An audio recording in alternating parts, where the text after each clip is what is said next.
All right, so I'm going to run through the rest of this, and then we'll do one last kind of round robin with it. So separating troops, not separating the troops and their spouses, but spouses and their loved ones who are exiting the military. Sounds weird to me, separating troops. So exiting the military. Separating troops and their spouses already have access to Military One Source services, which we did killer video on that not too long ago. Check it out. Through the Department of Defense for 1 year after they leave the service. The Department of Labor also hosts Transition Employment Assistance, which is TAP, for military spouses and caregiver workshops designed to help those individuals find new jobs. Despite that, military and veteran spouse unemployment rates sit at more than 20%, despite years of federal focus on the problem. Lawmakers are considering several new initiatives aimed at the group in the annual defense authorization bill being drafted by congressional committees. Veteran employment rates have generally remained at or below national estimates, although younger veterans have struggled more than their older counterparts to find work in their first years out of service. VA officials said details on how organizations can apply for the grant will be released in June.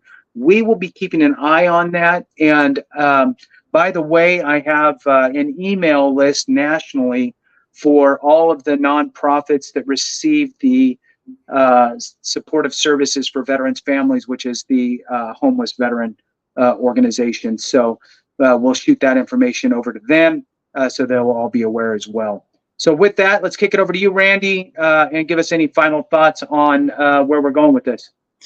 Yeah, they throw that number 20% out there for military and veteran spouse unemployment. I honestly think it's probably higher than that, but there might be rational reasons. Some of it is just all the PCSing that they experience and the continual breaks in their career ladder as they're supporting their loved one. A lot of this pool are ladies that have kids, and some of them choose to stay home, so that might be part of it. But whatever the reason, the number is way too high. And I think we can wrap this up with, kind of our thesis on the veterans too, is that we need to get to them sooner in the transition process. So if the service member raises his hand and says, it's time for me to retire, it's time for me to separate, whatever, in order to start getting cut in that whole process that unfolds over 6 or 12 months, whatever that may look like, that's the time for these programs to be reaching out to the spouse too. It's not hard through DEERS for the military to figure out if a transitioning service member has a spouse. That is a very easy thing. That data is at these programs' fingertips. So, kind of a two-part deal there. Good on them for getting to TAP and working through Military One Source and some of these other programs, but let's make this a really deliberate outreach to these spouse groups. Do you need help transitioning? What do your employment goals look like? Do you want to, gain employment once your spouse transitions? Sometimes the answer is no. It's, I want to stay home with the kids or whatever it may be. But a lot of times the answer is, yeah, I need some help. And I've been at 6 or 8 different bases over the last 10 or 15 or 20 years. And I don't have a good track record built up at one employer or in one community. So 9 months out, 12 months out, that is the time to be working with these spouses. So hopefully those over at the VA that are watching this video take that little nugget of advice to heart. That's what I got. I'll throw it over to Chris. Yeah, and I know that I said my last piece was my last piece, but if those of you who have seen multiple videos, that's never the case.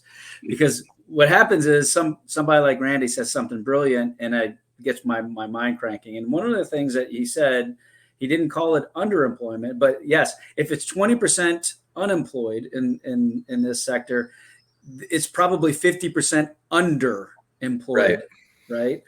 And so getting ahead of that early on is so very important, because we want to see everybody transition well. And Lady Biden, when you see this, please feel free to join us. We could have you on one of the sessions, and we'll talk more about this and continuously. All right, outstanding. So that's going to wrap this one up. We really appreciate you guys for watching. We'll keep an eye open for that grant information coming out in June, and we will share it with you here. Thanks so much for watching, and we'll see you next time.